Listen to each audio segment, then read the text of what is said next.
अरे वाह वाह वाह, आज तो बड़ा तगड़ा माल हाथ लगा है। किस्मत हो तो सेठ रूपपाल जैसी है। क्या जी, आप क्यों दूसरों का हक मारते रहते हैं? किसी गरीब की बद्दुआ लग गई तो ना जाने क्या होगा। अरे चुप कर, हर वक्त बक बक बक करके ज्ञान की बौछार करती रहती है। ये सब मेरे भाग्य का है जो मुझे मिल रहा है। हाँ नहीं जी, इसे भाग्य नहीं कहते, बल्कि इसे तो लूटना कहते हैं। तेरी जुबान अब हद से ज्यादा चलने लगी है। पता है ना तुझे, इस घर में जो भी आता है, जो भी तुम सभी खाते हो, पहनते हो, उपयोग करते हो, वो सभी सेठ रूपलाल के भाग्य से आता है। मेरा भाग्य अगर कमजोर होता तो भीख मांग मांग कर दिन गुजारने पड़ते तुम सभी को। हाँ, सेठ रूपलाल लोगों को उधारी देता था और उनसे मनमानी रकम वसूला करता था। उसे किसी पर दया नहीं आती थी।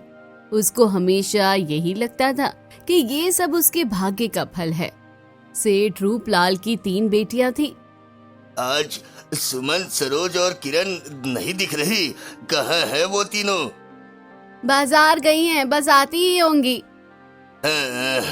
बस यहाँ वहाँ घूमना है इन तीनों को। भगवान ने मुझे बाकी तो सब दिया है, पर 3 लड़कियां देकर मेरे साथ बड़ा अन्याय किया है। काश मेरा एक बेटा होता। आप ऐसा क्यों कह रहे हैं जी? अरे मैं सच ही तो कह रहा हूँ। तेरी ये लड़कियां खर्चे का घर ही है।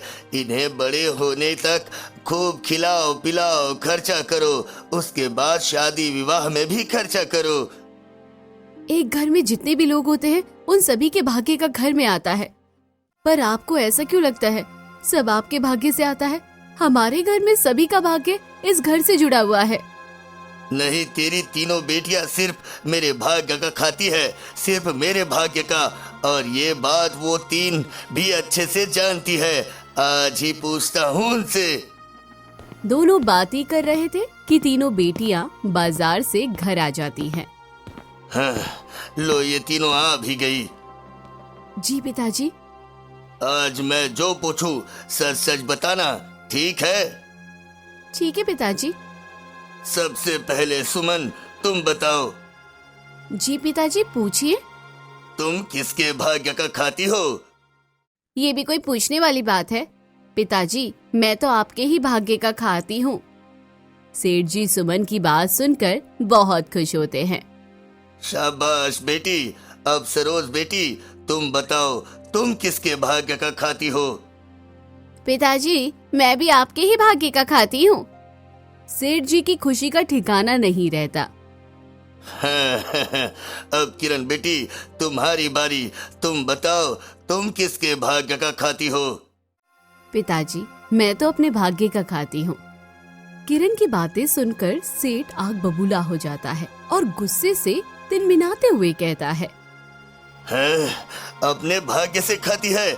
मतलब तेरा कौन सा भाग्य? तू मेरे पास रह रही है, मेरा खा रही है, तो तेरा कौन सा भाग्य? पिताजी, मैं भले ही आपके साथ रहती हूँ, आपका खाती हूँ, पर ये सब मुझे मेरे भाग्य से मिल रहा है, ना कि आपके भाग्य से। चुप कर, बड़ी आई अपने भाग्य को बताने वाली। एक बात कान खोलकर सुन ले, तेरा कोई भाग्य नहीं है, समझी? तू यहाँ जो भी है वो सब मेरे भाग्य से है, ये बात याद रखना। पिताजी, आप क्यों जबरदस्ती मुझे मजबूर कर रहे हैं ये बोलने पर कि मैं आपके भाग्य का खाती हूँ? मैं नहीं खाती आपके भाग्य का, मैं तो सिर्फ अपने ही भाग्य का खाती हूँ। हाँ, अच्छा ठीक है, मैं भी देखता हूँ तेरा भाग्य।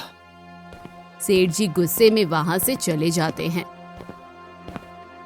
बेटी, जैसा तेरे पिताजी चाह रहे हैं वैसा कह देती ना, अब ना जाने वो क्या करे। ऐसे कैसे कह देती माँ? मेरा भाग्य में जो हो रहा है मैं तो वही पा रही हूँ ना। और क्या माँ, ये तो पागल है, हम सभी पिताजी के भाग्य का तो खा रहे हैं।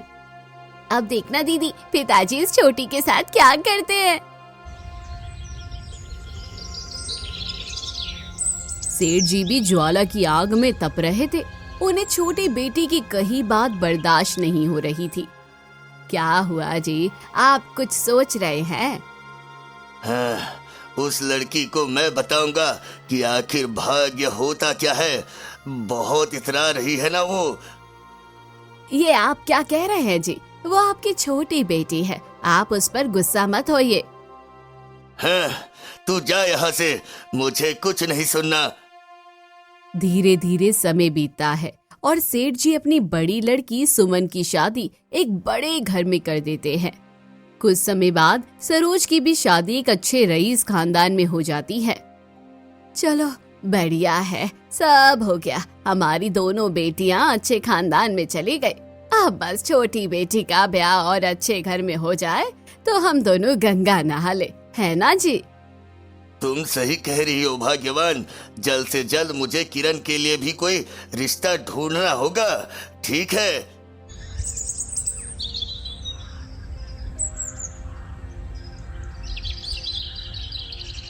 सरपंच जी, अब हम उस लड़के को गांव में और बर्दाश्त नहीं करेंगे। जल्द से जल्द कुछ करिए, वरना उसकी बीमारी कहीं इस गांव में फैल गई तो दिक्कत हो जाएगी। हाँ, तुम सही कह रहे हो। अगर दीपक को इस गांव से नहीं निकाला तो उसकी बीमारी सारे गांव में फैल सकती है। ना जाने कौन सी बीमारी लगा कर बैठा है। मुझे तो बड़ा डर लगता है उसके पास जाने से भी। कहीं हमारे बच्चों को उसकी बीमारी। नहीं नहीं सरपंच जी, आप आज ही उसे और उसकी माँ को इस गांव से निकाल दीजिए। गांव के सारे लोग इकट्ठा हो जाते हैं और दीपक पर उसकी माँ को गांव से निकालने की मांग करने लगते हैं। अच्छा ठीक है, चलो मेरे साथ। सरपंच और गांव के लोग दीपक के घर जाते हैं। दीपक की माँ, अरे ओ दीपक की माँ।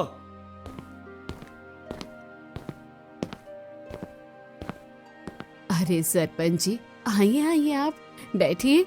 और गांव के इतने सारे लोग, क्या बात है सरपंच जी, सब ठीक तो है ना? नहीं नहीं, हम तुम्हारे यहाँ बैठने नहीं आए हैं और कुछ ठीक नहीं है।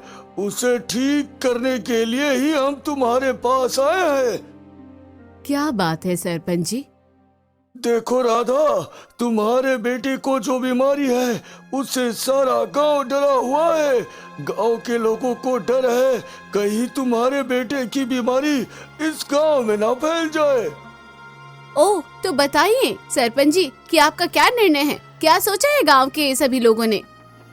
देखो राधा, हमारे भी बच्चे हैं और हम नहीं चाहते कि तुम्हारे बेटे की ये बीमारी गांव में किसी और को, हमारे छोटे छोटे बच्चों को लगे। तो तुम अपने बेटे को लेकर इस गांव से दूर चली जाओ। ये तुम क्या कह रही हो शांति? भला मैं अपने बीमार बेटे को लेकर कहाँ जाऊंगी? जहाँ भी जाओ मुझे नहीं पता, लेकिन तुम दोनों इस गांव से आज ही निकल जाओ। हाँ राधा, आज से ही तुम इस गांव से निकल जाओ। सरपंच जी, कृपा कर ऐसा मत करिए। मेरे और मेरे बेटे के साथ हम कहाँ जाएंगे? हमारा तो कोई भी ठिकाना नहीं है। अरे वो सब हमें नहीं पता, लेकिन हम कोई मुसीबत नहीं ले सकते। आज ही इस गांव से निकल जाना, वरना और भी तरीके हैं इस गांव से निकालने के तुम्हें। ऐसा कहकर गांव वाले और सरपंच वहां से चले जाते। राधा अंदर कमरे में जाती है जहां उसका बेटा दीपक एक भयानक बीमारी से जूझ रहा था। उसका पेट एक बड़े कुबड़ की तरह बाहर निकला हुआ था। क्या हुआ माँ? बाहर कोई आया था क्या? बड़ी आवाजें आ रही थी, क्या बात है? बताना माँ। बेटा, गांव वाले चाहते हैं हम इस गांव से दूर चले जाए। तेरी ये बीमारी उन्हें डरा रही है। उन्हें डर है कहीं तेरी बीमारी इस गांव में न फैल जाए। ओह, तो ये बात है। इसमें दुखी होने वाली क्या बात है माँ? चलो हम आज ही इस गांव से निकल जाते हैं। ये तो कैसी बातें कर रहा है बेटा? इस गांव को छोड़कर भला हम कहाँ जाएंगे? हमारा इस गांव के अलावा कौन सा आशियाना है जहां हम जाकर रहें? सब ऊपर वाले पे छोड़ दे माँ। चल हम इस गांव से आज ही निकल पड़ते हैं। ऐसा कहकर दीपक और उसकी माँ उस गांव से निकल जाते हैं। चलते चलते वो एक जंगल की ओर निकल जाते हैं।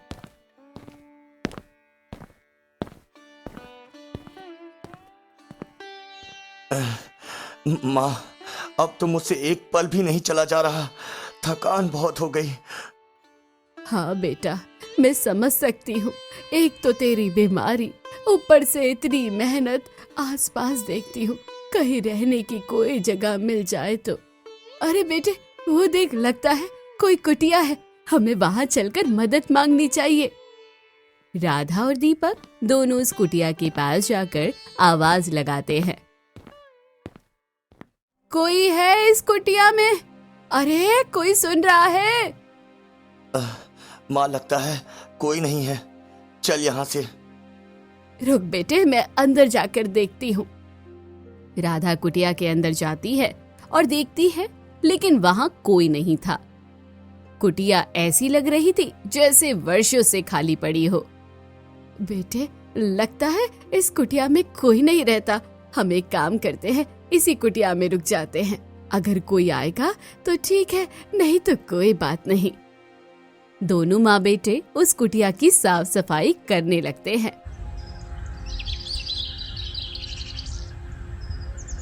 सुनिए जी, मिला कोई लड़का हमारी छोटी बेटी के लिए? अरे नहीं भाग्यवान, आजकल अच्छे लड़के मिलते कहाँ हैं, बस तलाश जारी है। आप फिक्र मत करिए, पड़ोस वाली काकी बता रही थी, एक बहुत अच्छा लड़का है। वो लोग घर में भी बहुत संपन्न है, किसी चीज की कोई कमी नहीं है। तुम भी ना, मैं खुद जाकर देखूंगा। सच में जी, लड़का बहुत अच्छा है। मुझे तो किरण की बहुत फिक्र होती है। बड़ी सीधी सादी और भोली है हमारी किरण। न जाने कैसा लड़का, कैसा परिवार मिलेगा उसको। आप एक बार दिखाइए ना उस लड़के को।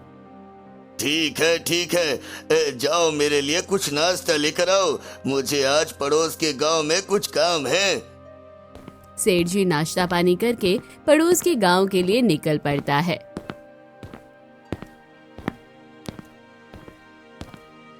अगर सीधे सीधे रास्ते से गया तो काफी पैदल चलना पड़ेगा मुझे। हाँ, एक काम करता हूँ, मैं जंगल के रास्ते से निकल पड़ता हूँ। हाँ, यही ठीक रहेगा। सेठ जी जंगल के रास्ते निकल पड़ता है। चलते चलते उसे बड़ी जोरों की प्यास लगती है। हाँ, ये गर्मी, मुझे तो अभी से प्यास लगाई। क्या करूँ, इस जंगल में तो मुझे कहीं पानी भी नसीब नहीं होगा।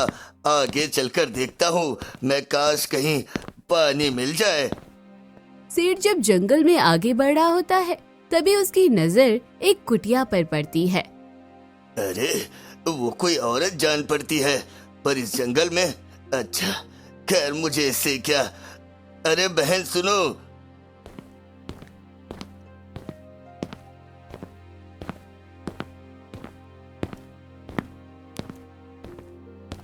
जी कहिए, क्या बात है?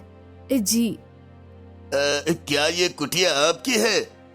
जी तो बढ़िया है, फिर मुझे आपके पास से प्यासा नहीं जाना पड़ेगा। रास्ते से जाते समय मुझे बड़ी जोरों की प्यास लग रही थी। आपका घर देखा तो सोचा आपसे कुछ मदद मांग लूं। हाँ हाँ बिल्कुल, आइए मैं आपको मटके का ठंडा पानी पिलाती हूँ। सेठ जैसे ही अंदर जाता है, वो देखता है कि एक लड़का जिसका बहुत बड़ा पेट है, वो जोर जोर से खांस रहा है। देखने में भी वो भयानक सा लग रहा था। अरे राम राम राम, ये मैंने किसका चेहरा देख लिया। लगता है ये कोई कुष्ठ रोगी है। नहीं चाहिए मुझे पानी, मैं कहीं और से पी लूंगा। सेठ जाने लगता है, तभी उसे अपनी छोटी बेटी का ख्याल आने लगता है। अरे सुनो, कौन हो तुम लोग और यहाँ इस जंगल में क्यों रहते हो? क्या तुम दोनों को इस जंगल में डर नहीं लगता? और तुम्हारे बेटे की ये हालत कैसे हुई? क्या बताएं बेटा, मजबूरी है। बेटे की बीमारी ही ऐसी है, जिसके कारण गांव वालों ने मिलकर हमें गांव से निकाल दिया, जिसके कारण हमें इस जंगल में रहना पड़ रहा है। ओह, तो ये बात है। चलो मैं चलता हूँ।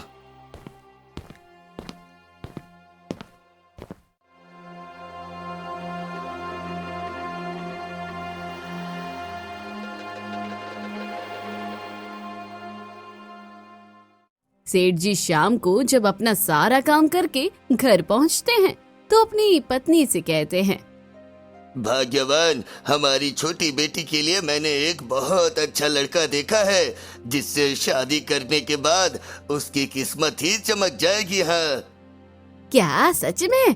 कौन है वो लड़का? कहाँ का है और उसका परिवार कौन है? अरे अरे, तुमने तो प्रश्नों की बौछार लगा दी। बताऊंगा, सब बताऊंगा। पहले अपने थके हारे पति को कुछ पानी वानी तो दे दो। अभी लाई जी, अब बताइए भी, कौन है वो लड़का और कहाँ का है? एक काम करना, कल सुबह तैयार रहना, हम किरण की कल ही शादी करवा देंगे। पर इतनी जल्दी कैसे? अब बस मुझे कुछ नहीं कहना। अगली सुबह सब तैयार थे। सेठ अपनी पत्नी और बेटी को लेकर जंगल की ओर निकल पड़ता है। ये आप कहाँ ले जा रहे हैं जी? चलो, कुछ ही देर में सब पता चल जाएगा। सेठ अपनी बेटी और पत्नी को लेकर राधा के पास पहुंचता है। अरे आप, कहिए सेठ जी, कोई काम था क्या? अरे हाँ हाँ, मैं अपनी बेटी का ब्याह तुम्हारे बेटे के साथ करवाना चाहता हूँ। ये आप क्या कह रहे हैं सेठ जी? भला मेरे बेटे से आप अपनी बेटी का ब्याह क्यों करवाएंगे? मेरे बेटे की बीमारी तो पता ही है ना आपको। ये सब क्या हो रहा है जी? किस बीमार लड़के से आप मेरी बेटी की शादी करवाना चाहते हैं? अरे तुम चुप रहो। सेठ जी अपनी बेटी की शादी दीपक के साथ करवा देता है, जिससे सेठानी को बड़ा दुख होता है। चलो, अब हमारी बेटी का घर यही है। देखिए, ऐसा मत करिए जी मेरी बच्ची के साथ। आप ऐसा क्यों कर रहे हैं? यही उसका भाग्य है। बड़ा घमंड था ना उसे अपने भाग्य पर। ओह, तो आपने इतनी छोटी बात का बदला ऐसे ही लिया है? माँ, आप परेशान मत होइए, पिताजी सच कह रहे हैं। यही मेरा भाग्य है। जो जिसके भाग्य में होता है उसे वही मिलता है। अब आप पिताजी के साथ घर जाइए, अब मेरा यही घर है। सेठानी अपनी बेटी के भाग्य पर फूट फूट कर रोती है और सेठ जी के साथ घर आ जाती है।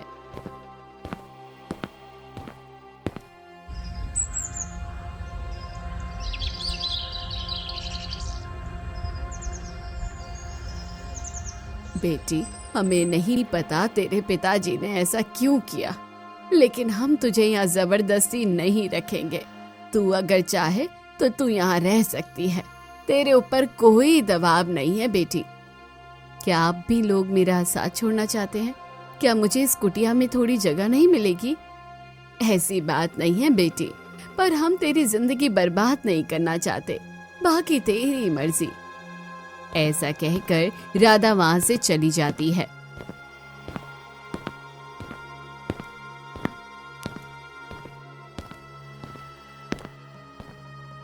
सही तो कह रही है माँ।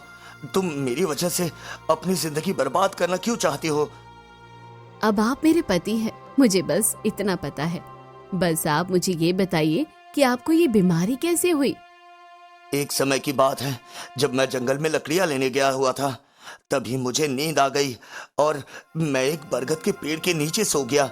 जब मैं उठा तो देखा मेरा पेट बड़ा हुआ था और मुझे बहुत तेज दर्द हुई। अरे ये क्या, अचानक मेरे पेट में इतना दर्द क्यों हो रहा शुरू हो गया है? मुझे घर जाना चाहिए।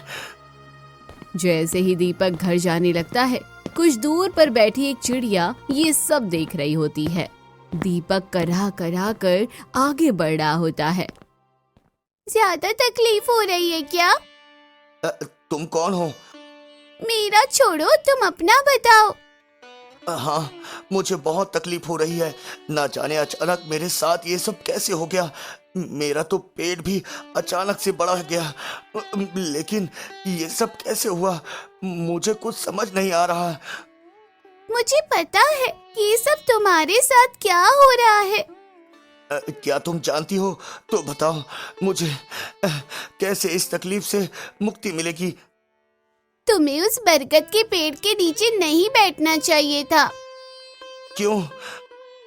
क्योंकि उस पेड़ के नीचे जो भी बैठता है उसे अचानक से नींद आ जाती है, और जब वो उठता है तो उसे बहुत तेज दर्द होता है। तब उसका पेट बड़ा हुआ रहता है और उसके पेट में तीव्र दर्द भी होता है। पर ऐसा क्यों? क्या इसका कोई निवारण नहीं है? जिस बरगद के पेड़ के नीचे तुम सोए हुए थे, उस पेड़ पर बहुत खतरनाक खतरनाक सर्प, बिच्छू, कीट रहते हैं। वो इसी चीज का इंतजार करते रहते हैं कि कोई उस पेड़ के नीचे आकर बैठे, ताकि वो सभी उस व्यक्ति के मुंह में घुसकर पेट तक पहुंच जाए और फिर उस आदमी के पेट के मांस को धीरे धीरे करके खाते हैं।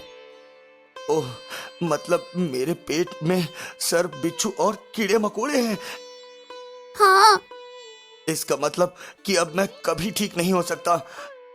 तुम अभी ठीक हो सकते हो, जब ये सब तुम्हारे पेट में स्वयं बाहर आ जाए। जब तक ये तुम्हारे पेट में रहेंगे, तुम्हारे शरीर को आधा करते जाएंगे। लेकिन ये बाहर कैसे आएगी? मेरी तकलीफ तो अब बढ़ती जा रही है। मैं तुम्हें ज्यादा कुछ तो नहीं बता सकती, लेकिन हाँ, इतना जरूर बता सकती हूँ कि तुम्हें इसका उपाय इसी पेड़ के नीचे मिलेगा। जब तक तुम्हें ये परेशानी झेलनी पड़ेगी। बस उस चिड़िया ने मुझे इतना ही बताया और वहां से उड़ गई। आप फिक्र मत कीजिए, अगर ऐसी जगह है तो मेरे साथ चलिए। मुझे बताइए कि वो जगह कहाँ पर है। दीपक किरण को लेकर उस बरगद के पेड़ के पास पहुंच जाता है।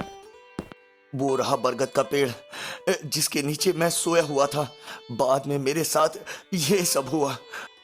ओह, चलो उस पेड़ के पास चलते हैं। रुक जाओ, उस पेड़ के पास जाने से पहले मेरी एक बात सुनो। तुम तो वही हो ना जो मुझे पहले भी मिली थी?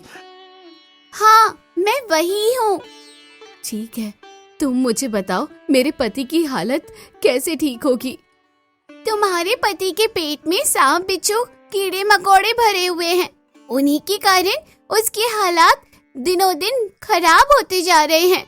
तुम्हारे पति के पास अब बस कुछ ही दिन ही बचे हैं, फिर वो सभी जीव तुम्हारे पति के शरीर को खोखला करके बाहर निकल जाएंगे और फिर तुम्हारे पति की मृत्यु हो जाएगी। नहीं, ऐसा मत कहो, कोई उपाय तो जरूर होगा, कोई उपाय तो जरूर बताओ।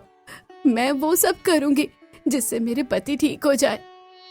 फिर ठीक है, तुम उस बरगद के पेड़ के पास आओ, लेकिन ये औषधि खा लो। इसे खाने के बाद तुम उस पेड़ के नीचे जाते ही सो नहीं पाओगी और अपनी समस्या का उपाय आसानी से पूछ लोगी। ठीक है। किरण और दीपक दोनों उस औषधि को खा लेते हैं। फिर दोनों साथ में उस बरगद के पेड़ के पास जाते हैं। हे पेड़ देवता, मेरे पति की मदद करिए। उनके पेट में जो सांप बिच्छू है वो इसी बरगद के पेड़ से आए हैं। कृपया कर आप उन्हें अपने पास वापस बुला ले। उन सांप बिच्छू को किसी इंसान के शरीर से बाहर निकालना इतना आसान काम नहीं है। तो फिर मैं क्या करूं? आप ही बताइए, जिससे मेरे पति फिर से पहले जैसे हो जाए। और वो सभी तो आपके ही पेड़ में रहने वाले जीव है ना? हाँ, परंतु इसमें मेरा कोई योगदान नहीं है। ना जाने ये सारे जीव मेरे पेड़ पर कहाँ से आ गए। तुम एक काम करो, मेरे फलों को पीस कर और उसका काढ़ा बनाकर अपने पति को पिला देना। उसके पेट के सारे विकार अपने आप बाहर आ जाएंगे। ठीक है, आज मैं ऐसा ही करूंगी। किरण बरगद के फलों को तोड़कर अपने घर ले जाती है और उन्हें पीसकर उनका एक काढ़ा बनाती है और अपने पति को पिला देती है। काढ़ा पिलाने के बाद उसके पेट में भरे सारे सर्प, बिच्छू, कीड़े मकोड़े बाहर आ जाते हैं। मुझे मत मारना, मुझे मत मारना। नहीं, मैं तुम्हें अब नहीं छोड़ सकती। अगर मैंने तुम्हें छोड़ दिया तो तुम उस रास्ते में बाकी आने जाने वाले लोगों को परेशान करते रहोगे। नहीं, अब मैं तुमसे वादा करता हूँ, अब दोबारा किसी को भी परेशान नहीं करूँगा। अगर तुम मुझे छोड़ दोगी तो मैं तुम्हें बहुत सारा खजाना दूंगा। ठीक है, लेकिन अगर दोबारा तुमने किसी भी इंसान के साथ फिर से ऐसा किया तो मुझसे बुरा कोई नहीं होगा। किरण उस सर्प को उसी बरगद के पेड़ के नीचे छोड़ जाती है। तब सांप उसे बहुत सारा खजाना देता है। किरण उस खजाने को लेकर अपने घर आ जाती है। दीपक को स्वस्थ देखकर राधा भी बहुत खुश होती है। अरे ये क्या, मेरा बेटा ठीक हो गया? हाँ माँ, देख मैं बिल्कुल ठीक हो गया। ये सब किरण की वजह से हो पाया है। और एक बात, हमारे पास अब किसी चीज की कोई कमी नहीं रहेगी माँ। देख किरण को कितना सारा खजाना मिला है। ये सब किरण बहू के भाग्य के कारण ही हो पाया है। तुम बहू नहीं, इस घर की लक्ष्मी बनकर आई हो बेटी। चलो अब अपने गांव चलते हैं। नहीं माँ, अब हम उस गांव में नहीं जाएंगे। हम अपना यही घर बनाएंगे और हम दोनों यहीं रहेंगे।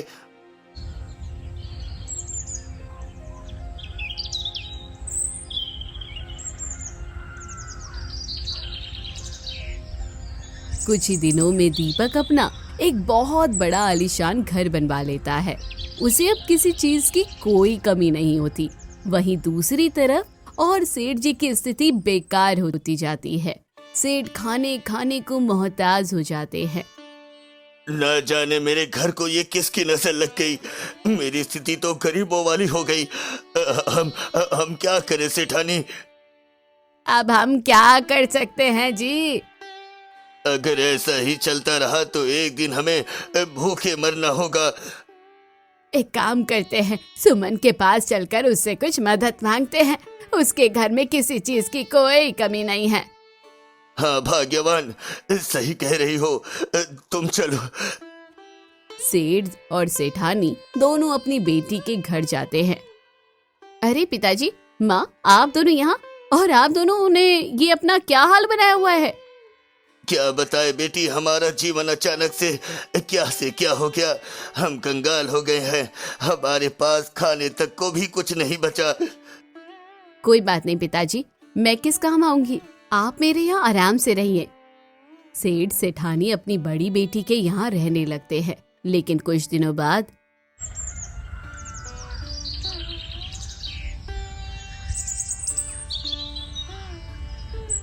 माँ, पिताजी, और कितने दिन रहेंगे आप दोनों यहाँ? ज्यादा दिन बेटी के घर रहना ठीक नहीं लगता। बेटी ये तू क्या कर रही है? और क्या कहूँ पिताजी, मेरे घर वाले, आस पड़ोस वाले सब मुझे आजकल ताने मारने लगे हैं। आप एक काम करिए, सरोज के यहाँ रह लीजिए कुछ दिन। मैं आप दोनों को ज्यादा दिन अपने घर पर नहीं रख पाऊंगी। सेठ सेठानी अपनी बेटी के मुंह से ऐसी बात सुनकर उदास हो जाते हैं।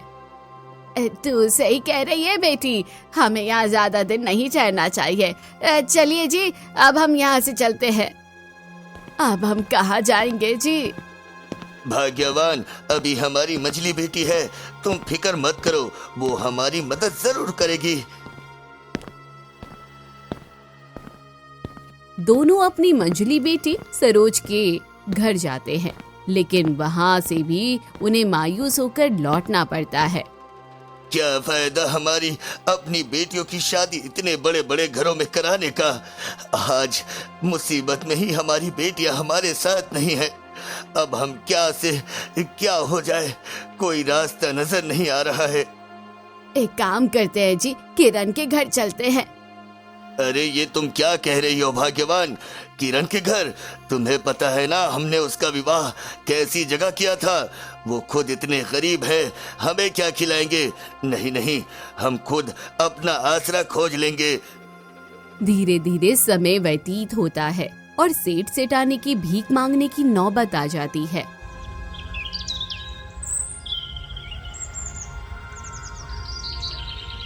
एक दिन जब वो दोनों बाजार में भीख मांग रहे थे, तभी उनकी छोटी बेटी भी बाजार आई हुई थी।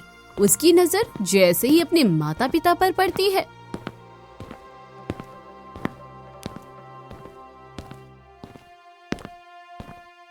माँ, पिताजी, आपकी ये हालत कैसे हो गई? किरण और दीपक को ऐसे देख दोनों चौंक जाते हैं। बेटी मेरी छोड़, पहले तू अपनी बता, तेरा ये पहनावा, सोना चांदी, ये सब कैसे, और दामाद जी की बीमारी कैसे ठीक हो गई? हाँ माँ, सब कुछ सही हो गया है। वो देखिए जंगल में जो सबसे ऊंची चोटी दिख रही है ना, वो हमारे ही महल की है। लेकिन आप दोनों की ये स्थिति मुझसे देखी नहीं जा रही है। चलिए आप मेरे साथ चलिए। जी पिताजी, माँ, चलिए आप हमारे घर। आपको वहाँ किसी चीज की कोई तकलीफ नहीं होगी। दोनों किरण और दीपक के घर आ जाते हैं। जहाँ उसका आलीशान घर देख दोनों को अपनी आंखों पर विश्वास ही नहीं होता। आइए समधी जी, समदन जी, समदन जी, ये सब मुझे तो अपनी आंखों पर विश्वास ही नहीं हो रहा। ये सब आपकी बेटी के कारण हो पाया है। सेठ जी ने जिसे भाग्यहीन कहकर अपने घर से निकाला, उसने मेरे घर का ही भाग्य बदल दिया। बड़े भागों वाली है आपकी बेटी। माँ, पिताजी, आप दोनों मुंह हाथ धो लीजिए, मैं आपके लिए खाना लगा देती हूँ। किरण अपने माता पिता की खूब सेवा करती है और उन्हें हमेशा के लिए अपने पास रख लेती है। किरण की सेवा देख सेठ जी को अपनी गलती का एहसास होता है और वो कहते हैं, मुझे माफ कर दे बेटी, मैंने तेरे साथ बहुत गलत किया। मैं अपने लालच में इतना अंधा हो गया था कि भूल गया सबका अपना अपना भाग्य है। कोई किसी के भाग्य से नहीं जुड़ा, सब अपने अपने भाग्य का खाते हैं। पिताजी, आप माफी मत मांगिए, इसमें आपकी कोई गलती नहीं है। ये सब तो भाग्य का खेल है। नहीं बेटी, इसमें सारी गलती मेरी ही है। मैंने अपनी दोनों बेटियों की शादी बड़े घर में की और तुम्हारे ऐसे घर में। मुझे माफ कर दे बेटी, माफ कर दे। मुझे अब अपनी गलती का एहसास हो चुका है। हाँ बेटी, तेरे पिताजी अपने किए पर बहुत ही शर्मिंदा है। मैंने तेरे साथ बहुत गलत किया बेटी।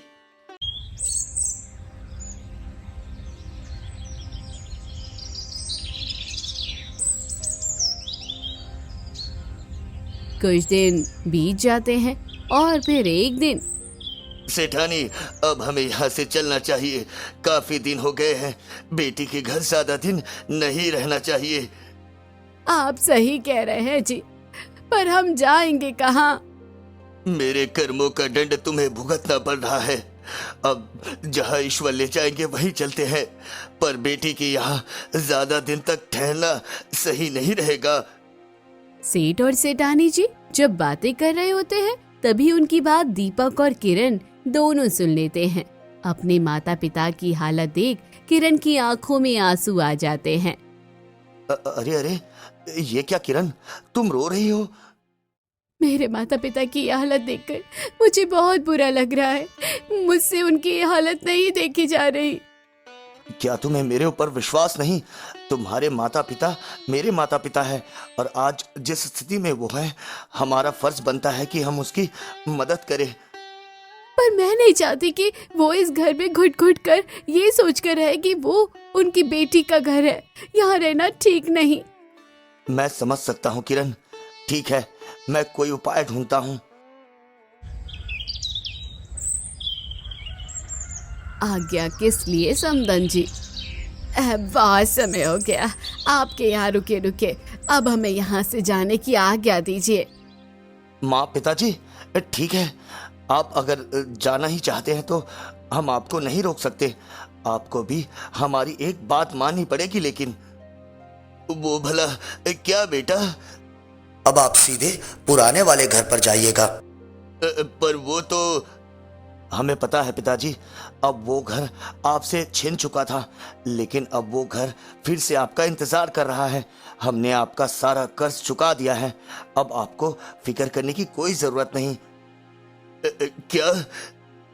जी पिताजी, अब आप उस घर में खुशी खुशी रहिए। हमें पता है आप हमारे घर में ज्यादा दिन नहीं रहेंगे, इसलिए हमने आपका सारा कर्जा चुका दिया है और अपना घर वापस भी ले लिया है। ओ मेरी बेटी, मैंने तेरे साथ इतना बुरा किया, फिर भी तूने मेरे बारे में सोच रही है। अब मैं समझ चुका हूँ, दुनिया में जाने वाले हर जीव का भाग्य ऊपर वाला पहले से लिख देता है। इसमें हमारा तुम्हारा कोई योगदान नहीं होता।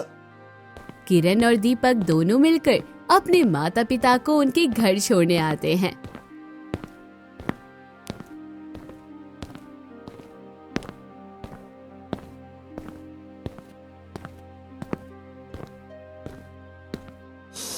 बड़ा सुकून मिल रहा है मुझे घर में।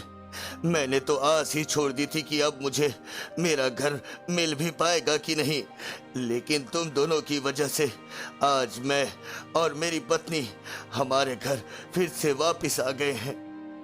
पिताजी, अगर आपको किसी भी चीज की जरूरत हो ना तो हमें जरूर बताइएगा, ठीक है? अब हम चलते हैं। और इस तरह सेठ जी और सेठानी खुशी खुशी रहने लगते हैं।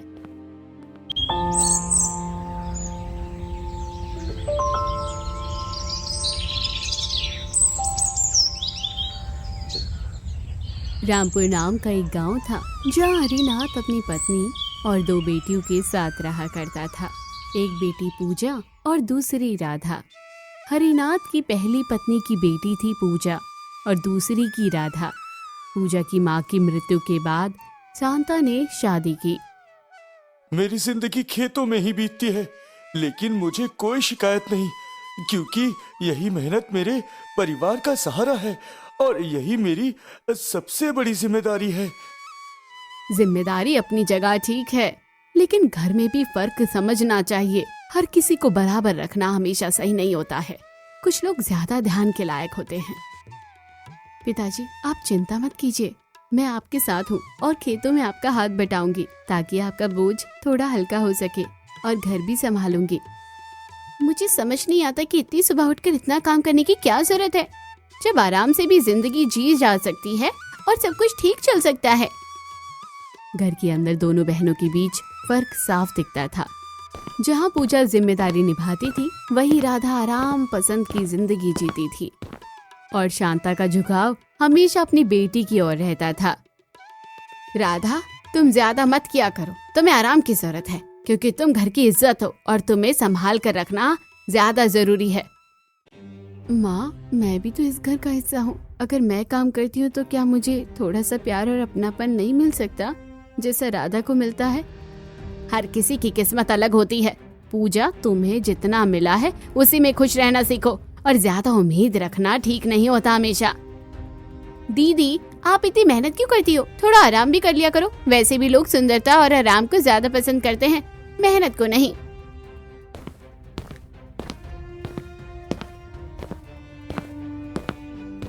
तुम दोनों मेरी बेटियां हो।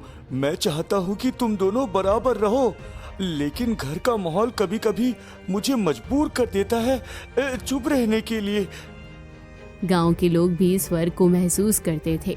वो पूजा की मेहनत की तारीफ करते थे, लेकिन यही बात शांता को चुभती थी और वो पूजा को और नजरअंदाज करने लगती थी।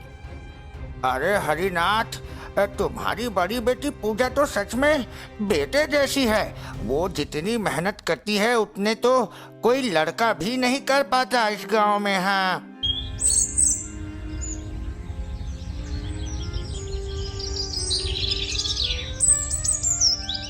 लोगों को बस वही दिखता है जो सामने होता है। कोई ये नहीं दिखता कि घर की इज्जत और सुंदरता भी कितनी जरूरी होती है समाज में। जब लोग मेरी तारीफ करते हैं तो मुझे खुशी नहीं होती, बल्कि लगता है कि शायद इससे घर में मेरे लिए और दूरी बढ़ जाती है और अपनापन कम हो जाता है। दीदी, आपको इन बातों पर इतना सोचने की जरूरत नहीं है। हर किसी की अपनी जगह होती है और हर कोई उतना ही पाता है जितना उसके लिए लिखा होता है। काश ये फर्क कभी खत्म ना हो जाए और मेरा घर फिर से एक जैसा हो जाए, जहाँ किसी को कम या ज्यादा ना समझा जाए और सब खुश रहे। समय धीरे धीरे बीतता गया, पर पूजा मेहनत करने में पीछे नहीं हट रही थी और वही राधा दिन भर घर में बैठकर पूजा को ताने मारती थी। सुबह का समय सबसे कीमती होता है। जो इस वक्त मेहनत करता है वही दिन भर मजबूत रहता है। इसलिए पूजा का साथ देखकर मुझे गर्व और सुकून दोनों मिलता है। पिताजी, मुझे आपके साथ खेत में काम करके अच्छा लगता है। ऐसा लगता है जैसे मैं इस घर की जिम्मेदारी निभा रही हूँ और कुछ बन रही हूँ। आप दोनों हर दिन इतनी जल्दी उठ जाते हैं, मुझे समझ नहीं आता कि इतनी मेहनत करके क्या मिल जाता है। थोड़ा आराम भी तो जरूरी होता है जिंदगी में। राधा सही कह रही है, हर समय काम में लगे रहना समझदारी नहीं है, खासकर तब जब कोई और भी तो काम करने वाला घर में मौजूद है। अगर मैं काम करती हूँ तो मुझे अच्छा लगता है, लेकिन कभी कभी सोचती हूँ कि क्या मेरे काम की कोई कीमत भी है इस घर में या नहीं।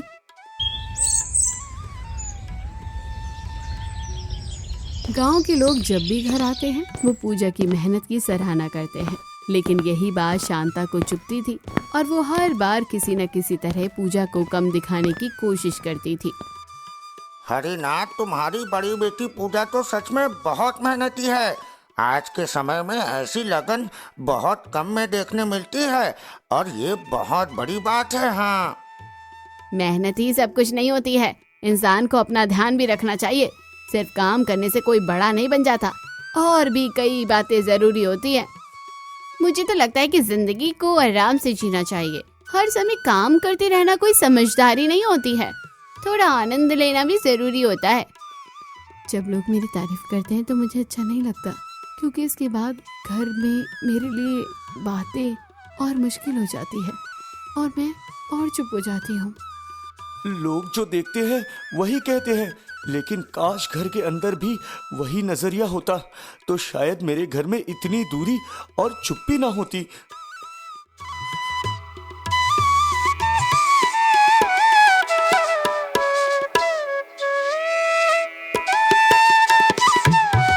समय बीतता गया और अब दोनों बेटियां शादी की उम्र तक पहुंच चुकी थी।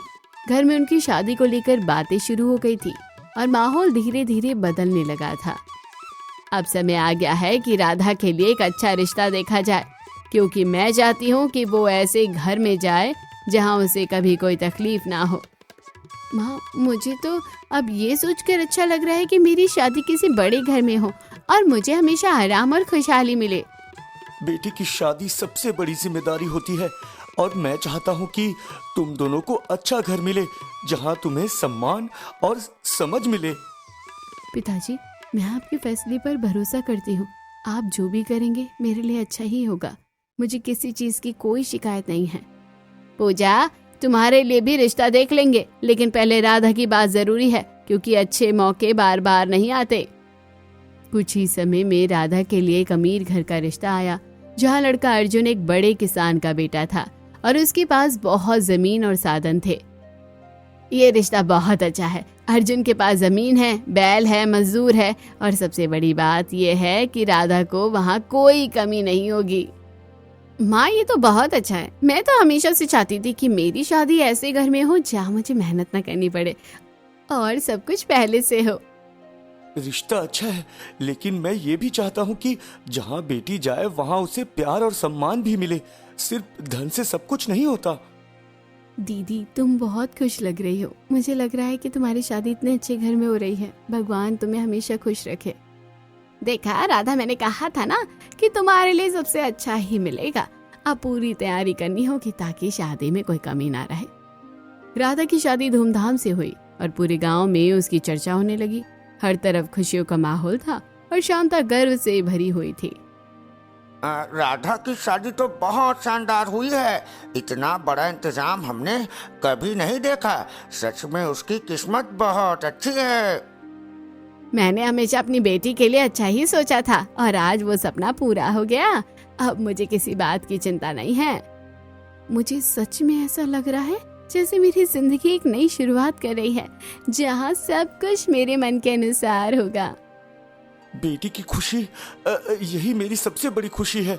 बस यही दुआ है कि तुम जहाँ भी रहो वहाँ सम्मान और अपनापन मिले। सब लोग दीदी की खुशी में शामिल है, ये देखकर अच्छा लगता है, लेकिन कहीं ना कहीं मुझे अपने हिस्से की चुप्पी भी महसूस होती है।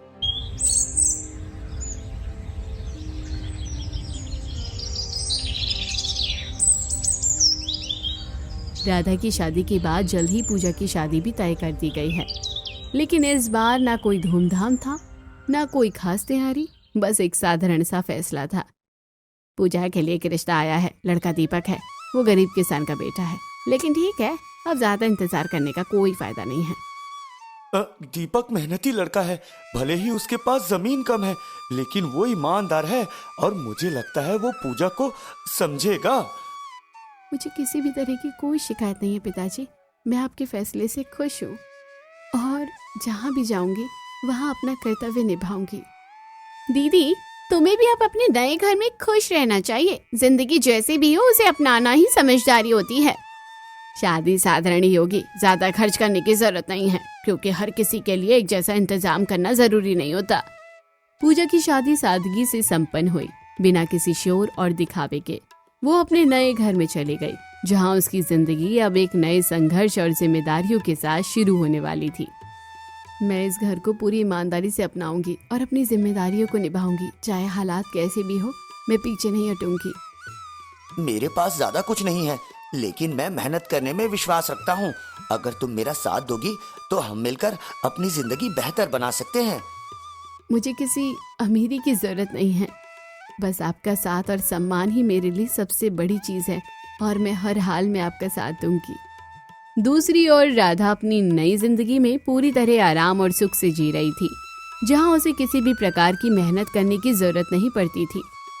यहाँ सब कुछ कितना आसान है, मुझे कुछ भी करने की जरूरत नहीं पड़ती, बस आराम से रहना है और समय बिताना ही मेरी दिनचर्या बन गई है। तुम्हें किसी बात की चिंता करने की जरूरत नहीं है, हमारे पास सब कुछ है। मजदूर खेत संभाल लेते हैं और घर भी अच्छे से चलता है।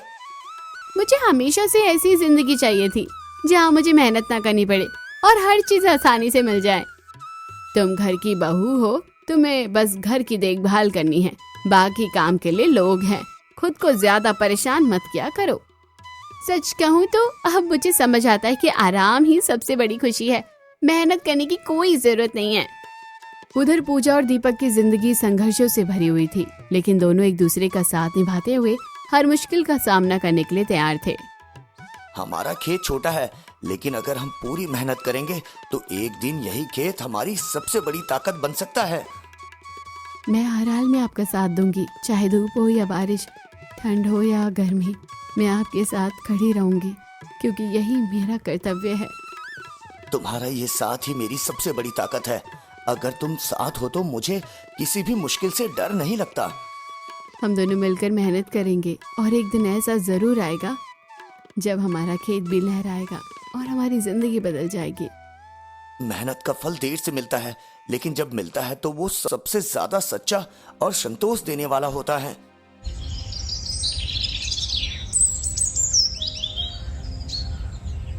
धीरे धीरे दोनों बहनों की जिंदगी का अंतर और स्पष्ट होने लगा। एक तरफ आराम था तो दूसरी तरफ संघर्ष। मुझे लगता है कि जिंदगी में सबसे जरूरी है आराम और सुख, क्योंकि मेहनत करने वाले लोग हमेशा थके रहते हैं और खुश नहीं रह पाते। हर इंसान का अपना तरीका होता है जीने का, लेकिन अंत में वही सही साबित होता है जो समय के साथ टिक सके और मजबूत बने।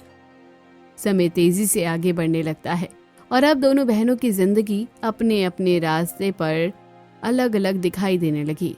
एक तरफ आराम की आदत गहरी हो रही थी, दूसरी तरफ मेहनत आदत बन चुकी थी।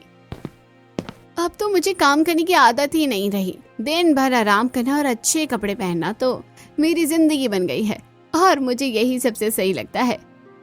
राधा, कभी कभी खेत भी देख लिया करो। समझना जरूरी होता है कि हमारी जमीन कैसे काम करती है, क्योंकि यही असली सहारा है हमारी जिंदगी का। जब सब कुछ मजदूर संभाल रहे हैं तो मुझे क्यों परेशान होना चाहिए? मैं बेवजह मेहनत करके खुद को थकाना नहीं चाहती। बेटा, थोड़ा बहुत समझ लेना बुरा नहीं होता, क्योंकि समय कब बदल जाए ये कोई नहीं जानता और तब खुद ही संभालना पड़ता है। उधर पूजा और दीपक की मेहनत अब और तेज हो चुकी थी। वो हर दिन कुछ नया करने की कोशिश करते हैं और अपने छोटे से खेत को बेहतर बनाने में जुटे रहते हैं। हमें अब पुराने तरीके छोड़कर कुछ नया करना होगा, तभी हमारा खेत अच्छा फल देगा और हम आगे बढ़ पाएंगे, नहीं तो हम हमेशा पीछे ही रह जाएंगे। मैं पूरी तरह तैयार हूँ। तुम जो भी नया सीखना चाहते हो मैं तुम्हारा साथ दूंगी। हम मिलकर हर मुश्किल को आसान बना सकते हैं। अगर हम सही समय पर मेहनत करेंगे और सही तरीके अपनाएंगे तो हमारा छोटा खेत भी एक दिन बड़ी पहचान बना सकता है। मुझे भरोसा है कि हमारी मेहनत कभी बेकार नहीं जाएगी। बस हमें लगातार कोशिश करते रहना है और हार नहीं मानना है।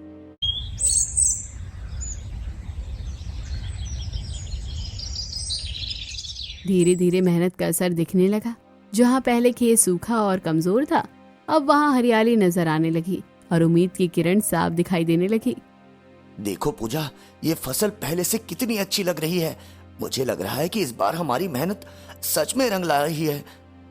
हाँ, ये देखकर दिल खुश हो जाता है। अब लगता है कि हमने जो मेहनत की थी वो सही दिशा में जा रही है और हमें उसका फल मिल रहा है। बस हमें ऐसे ही लगे रहना है।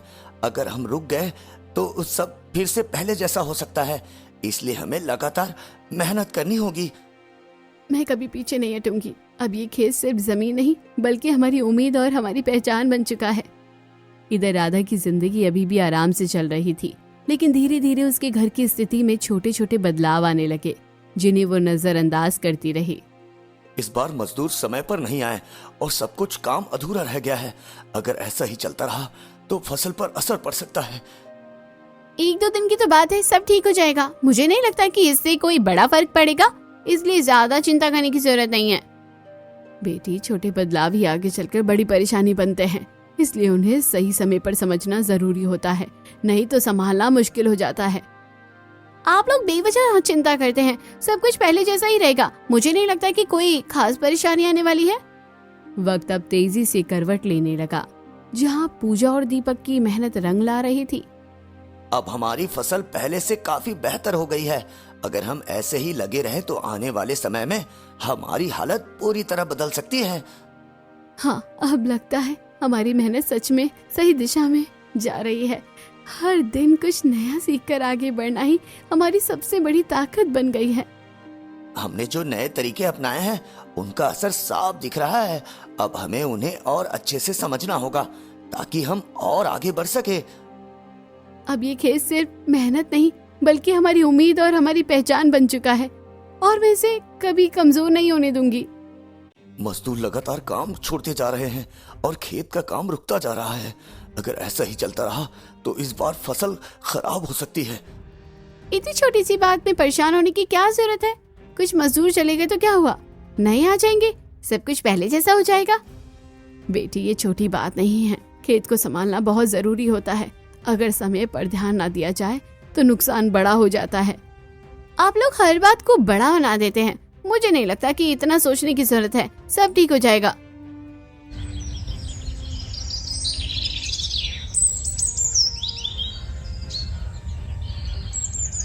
दिन बीतते गए और अब फर्क साफ दिखने लगा।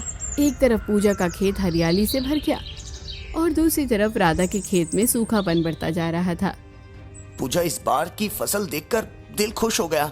अब हमें किसी चीज की कमी नहीं रहेगी। हमारी मेहनत ने सच में हमें आगे बढ़ा दिया पूजा। हाँ, अब समझ में आता है कि मेहनत कभी बेकार नहीं जाती, बस सही समय और धैर्य और विश्वास बनाए रखना जरूरी होता है।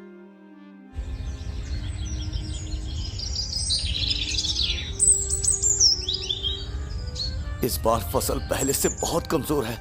अगर ऐसा ही चलता रहा तो हमें नुकसान उठाना पड़ेगा और हालत और खराब हो जाएगी। मैं पहले ही कह रही थी कि समय रहते ध्यान दो, लेकिन अब स्थिति हाथ से निकलती जा रही है और इसे संभालना मुश्किल हो रहा है। अब हालात ऐसे मोड़ पर पहुंच गए थे जहां राधा को अपनी गलती का एहसास होने लगा था, लेकिन समय धीरे धीरे उसके हाथ से निकल चुका था और सच्चाई सामने आने लगी थी। शायद मैंने गलती की, मैंने कभी इस बात को गंभीरता से नहीं लिया और अब हालात मेरे सामने बदलते जा रहे हैं। समय पर मेहनत करना सबसे जरूरी होता है। अगर हम शुरुआत से ही ध्यान देते तो आज ये दिन नहीं देखना पड़ता। अब समझ में आ रहा है कि सिर्फ आराम से कुछ नहीं होता, अगर खुद मेहनत ना करे तो सब धीरे धीरे खत्म हो जाता है। अब पछताने से कुछ नहीं होगा, लेकिन अगर अभी भी समझ आ गई है तो आगे के लिए सीख जरूर मिलनी चाहिए। अब हालात पूरी तरह से बदल चुके थे। जहां पूजा और दीपक की जिंदगी में खुशहाली आ चुकी थी, वहीं राधा के घर में तंगी और परेशानी थी और सच सामने आ रहा था। अब मुझे समझ आ रहा है कि मैंने कितनी बड़ी गलती की है। मैंने कभी मेहनत को महत्व नहीं दिया और आज उसी का परिणाम मेरे सामने खड़ा है। मैंने पहले ही समझाने की कोशिश की थी, लेकिन तुमने कभी बात को गंभीरता से नहीं लिया। अब जो हो रहा है वो उसी का नतीजा है। अब पछताने के अलावा मेरे पास कुछ नहीं है। काश मैंने समय रहते समझ लिया होता तो आज हमें ये दिन नहीं देखना पड़ता। चलो अब देर मत करो, हमें सच का सामना करना ही होगा और जो सही है वही करना होगा। मैं अब मेहनत करने के लिए तैयार हूँ। मैं अपनी गलती सुधारना चाहती हूँ और इस बार सच में कुछ बदलना चाहती हूँ। अगर तुम सच में बदलना चाहती हो तो ये शुरुआत का समय है। अब तुम्हें खुद को साबित करना होगा। मजबूरी में राधा ने पूजा के घर जाने का फैसला किया, क्योंकि अब उन्हें समझ आ चुका था कि असली सच्चाई क्या है और किसने सही रास्ता चुना था। और सबसे पहले राधा और उसके परिवार वाले शांता के पास गए। मुझे अब अपनी गलती समझ आ रही है। मैंने हमेशा पूजा के साथ भेदभाव किया और आज उसी का परिणाम देख रही हूँ। माँ, अब हमें पूजा के पास जाना चाहिए, शायद वही हमें सही रास्ता दिखा सके। क्योंकि उसने ही अपनी मेहनत से सब कुछ बदल दिया है। हाँ, अब मेरे पास और कोई रास्ता नहीं है। मुझे अपनी बेटी से माफी मांगनी ही होगी, क्योंकि मैंने उसके साथ न्याय नहीं किया। मुझे डर लग रहा है कि वो हमें माफ करेगी या नहीं, क्योंकि हमने हमेशा उसे कम समझा और उसका दिल दुखाया है। अगर वो हमें माफ कर देगी तो यही हमारे लिए सबसे बड़ी बात होगी, क्योंकि गलती हमारी थी और हमें उसे स्वीकार करना होगा। चलो अब देर मत करो, हमें सच का सामना करना ही होगा और जो सही है वही करना होगा। कभी कभी झुकना ही सबसे बड़ी ताकत होती है और आज वही समय आ गया है।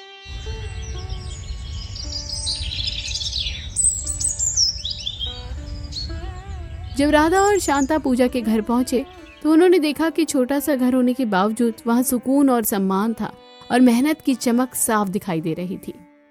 ये वही पूजा का घर है, लेकिन यहाँ की शांति और खुशी देखकर मुझे यकीन नहीं हो रहा कि ये वही जिंदगी है जिसे हमने कभी नजरअंदाज किया था।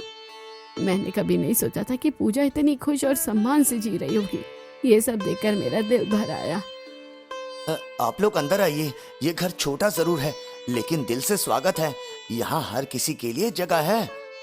आप लोग आए हैं, ये मेरे लिए खुशी की बात है। अंदर आइए और बैठिए। आप लोग थके हुए लग रहे हैं। दीदी, मुझे आपसे कुछ कहना है, लेकिन समझ नहीं आ रहा कि कहाँ से शुरू करूँ, क्योंकि मेरी गलती बहुत बड़ी है। पूजा, मुझे माफ कर दो। मैंने हमेशा तुम्हारे साथ भेदभाव किया और आज मुझे अपनी गलती का एहसास हो रहा है। हम सब ने मिलकर गलतियां की है, लेकिन अब हम उन्हें सुधारना चाहते हैं, इसलिए आपके पास आए हैं। ये सुनकर दीपक और पूजा आश्चर्यचकित हो गए। और ये लोग माफी क्यों मांग रहे हैं? आप लोग क्यों परेशान हो रहे हैं? जो हो गया वो बीत चुका है। मैं दिल में कोई भी बात नहीं रखती, क्योंकि रिश्ते सबसे ज्यादा जरूरी होते हैं। दीदी, आपने हमेशा सहा और हमने आपको कभी नहीं समझा। आज मैं खुद को बहुत छोटा महसूस कर रही हूँ।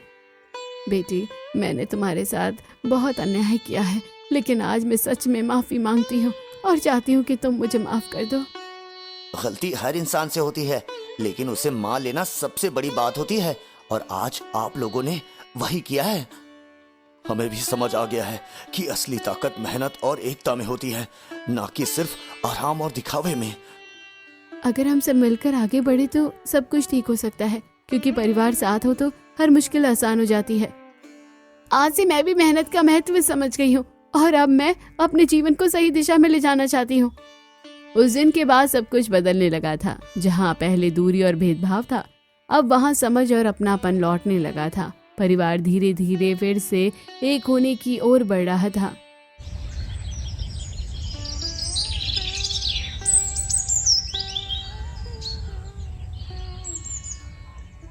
आज मेरा दिल बहुत हल्का लग रहा है, क्योंकि मैंने अपने परिवार को फिर से एक होते देखा है। यही मेरे लिए सबसे बड़ी खुशी है। मैंने अपनी गलती से बहुत कुछ सीखा है। अब मैं कभी भी किसी के साथ भेदभाव नहीं करूंगी और सबको बराबर समझने की कोशिश करूंगी। मैंने भी समझ लिया कि सिर्फ आराम से जिंदगी नहीं चलती। अब मैं मेहनत करूंगी और अपने जीवन को सही दिशा में ले जाऊंगी। मुझे आप लोगों से कोई शिकवा नहीं है, क्योंकि रिश्तों में माफी ही सबसे बड़ी ताकत होती है और मैं बस यही चाहती हूँ कि हम सब साथ रहें। अगर परिवार एक हो जाए तो हर मुश्किल आसान हो जाता है, और यही असली ताकत होती है जो इंसान को आगे बढ़ाती है। मैं भी अब समझ गया हूँ कि जमीन और धन से ज्यादा जरूरी मेहनत और समझदारी है, क्योंकि वही लंबे समय तक साथ देती है। धीरे धीरे राधा और अर्जुन ने भी अपने जीवन में बदलाव लाना शुरू किए। उन्होंने खुद के खेतों में काम करना शुरू किया और मेहनत की अहमियत को समझना सीखा। अब जब मैं खुद खेत में काम करती हूँ तो समझ आता है कि फसल उगाना कितना मुश्किल होता है और मेहनत का असली मतलब क्या होता है। हमने पहले जो गलतियां की थी, अब उन्हें सुधारने का समय है। अगर हम लगातार मेहनत करेंगे तो हालात फिर से बेहतर हो सकते हैं। अब मुझे काम करने में थकान नहीं बल्कि संतोष मिलता है, क्योंकि अब मैं जानती हूँ कि यही मेहनत हमारी असली ताकत है।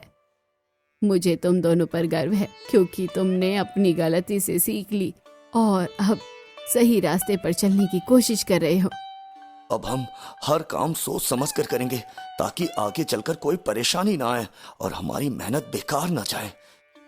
अब मुझे समझ में आ गया है कि असली खुशी मेहनत से मिलने वाले फल में होती है, ना कि सिर्फ आराम करने से।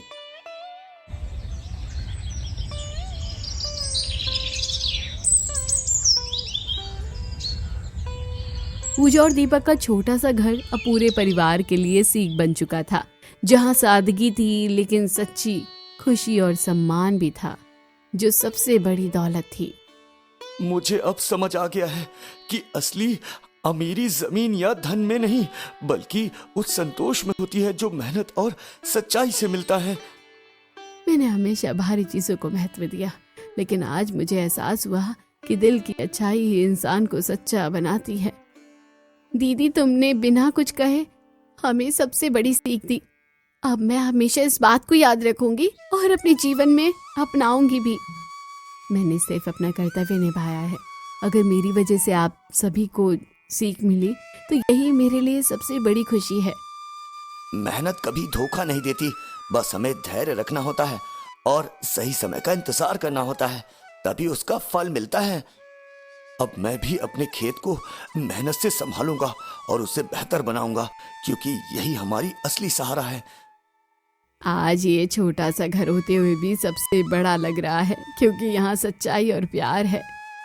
अंत में पूरा परिवार एक हो गया और हर किसी ने अपनी गलती से सीख ली। अब सबको समझ आ चुका था कि असली अमीरी मेहनत और अच्छे दिल में होती है। आज मुझे सुकून मिला है, क्योंकि मेरा परिवार फिर से एक हो गया है और अब सही रास्ते पर चल रहे हैं। यही मेरी सबसे बड़ी जीत है। मैं वादा करती हूँ कि अब कभी भी किसी के साथ भेदभाव नहीं करूंगी और हर रिश्ते को दिल से निभाऊंगी। हम सब ने मिलकर ये सीखा है कि रिश्तों को जोड़कर रखना चाहिए। यही सबसे जरूरी होता है और यही हमारी सबसे बड़ी ताकत है। अगर दिल साफ हो और मेहनत सच्ची हो तो कोई भी इंसान अपनी किस्मत बदल सकता है, और यही इस कहानी की असली सच्चाई है। आज से हम सब मिलकर आगे बढ़ेंगे और एक दूसरे का साथ देंगे, ताकि कभी भी ये परिवार फिर से ना टूटे। ये कहानी हमें हमेशा याद दिलाएगी कि असली खुशी और अमीरी हमारे अंदर होती है, ना कि बाहर की चीजों में।